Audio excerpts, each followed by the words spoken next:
Kumuha po tayo ng iba pang detalye sa insidente ng ambush sa Sulu mula kay Attorney John Rex Laujanco, tagapagsalita ng Commission on Elections. Magandang gabi, Attorney Laujanco. Si Patrick De Jesus po ito ng PTV, Ulat Bayan Weekend. Magandang gabi po, Sir Patrick, at sa lahat po ng taga-subaybay ng Ulat Bayan Weekend sa PTV4. Good evening po. Yes sir, may update po ba tayo sa nangyaring ambush kay Attorney Vidsfar? At meron pa tayong impormasyon kung may dati ng banta sa kanyang buhay? Wala naman pong nabanggit sa amin si Atty. Vidsfar na dati nang may banta sa kanyang buhay. Ngunit alam naman po natin kung gaano po kadelikado ang trabaho ng isang provincial election supervisor, pati na rin po ng election officer po ng COMELEC dito ng mga nakaistasyon. Lalong-lalo na po siya na nandun po sa Sulu. Ayon po sa pinakahuling ulat, yung pong nabanggit kanina na kanyang kapatid na malubha pong nasugatan sa insidenteng ito ay binawian na po ng buhay sa kasamaang palad po, no? Bagamat ligtas po si Attorney Julie, ito po ay talaga nakakalungkot dahil nadamay po ang kanyang kapatid. Nako, nakakalungkot po yan na Attorney Laujanco. Sa ngayon po ba ay masasabi nating may connection ito sa darating na halalan? Bagamat hinihintay po namin ang formal na report po ng ating Philippine National Police at ng National Bureau of Investigation, hindi naman po ito malayo talaga na dahil sa trabaho ito at besides po, ito'y pag-atake sa isang election field official ng Commission on Elections na alam naman po natin na nasa kasagsagan po ng pagsasagawa ng aming trabaho patungkol sa halalan.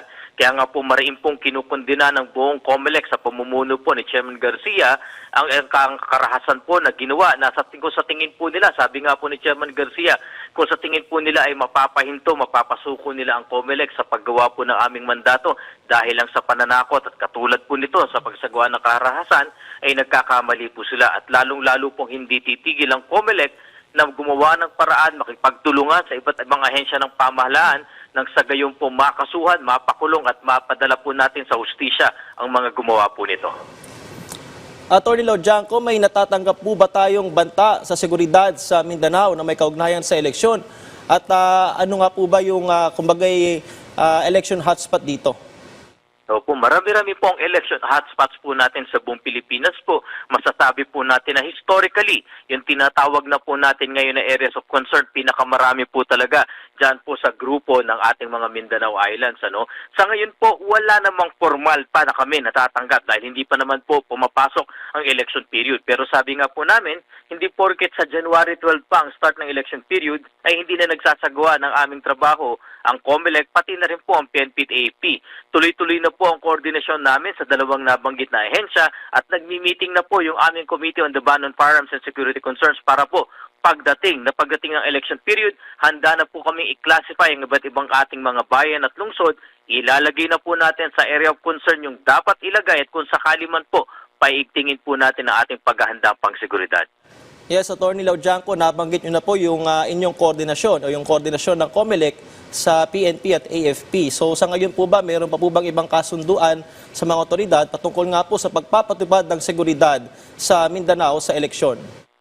Tama po, no? Gaya nga po nung nangyari po kahapon na kami po ay nakipagkasundong muli sa pamamagitan ng Memorandum of Agreement sa National Bureau of Investigation, tinututukan po natin hindi lamang yung seguridad, ngunit yung mga inaasahan natin na maaring gawin na election offense tulad ng vote buying, vote selling, pagpapalaganap ng fake news, iba pang cybercrimes, pati na rin po yung paggamit po ng mga deepfakes at pagkakalat ng maling impormasyon sa halalan. Ilan lamang po yan sa tinututukan ng COMELEC at ito po ay pinaiigting namin ang ating kasunduan at batay na rin po sa ating ginagawa.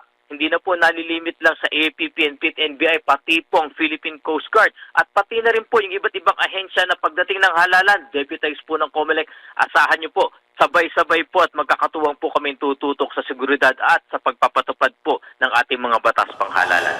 Attorney Laujanco, mensahe na lang po ng COMELEC sa ating mga kababayan dyan po sa Sulu at sa iba pang bahagi ng Mindanao.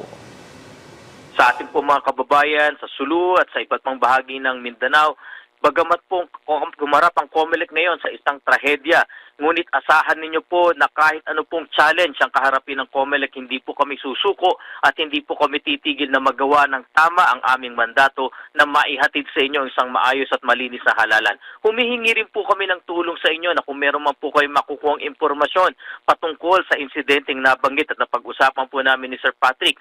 At kung may iba pa po mga nakuha kayong impormasyon patungkol sa maaring ikabahala o maaring makaapekto sa ating halalan, huwag po kayong mag-atubiling lumapit po sa amin. Bukas po ang channels ng COMELEC. Sisiguraduhin po namin na ligtas kayo, pati na rin nakalihim ang inyong identity. Magawa lang po natin ang balak natin lahat, yung kagustuhan natin na maayos na halalan. Patuloy po ang paghahanda namin. Samahan ninyo po kami at higit po sa lahat, tayo po ngayon ay maging responsable, matino at higit sa lahat, bumoto po tayo ng tama sa parating na halalan. Maraming salamat po.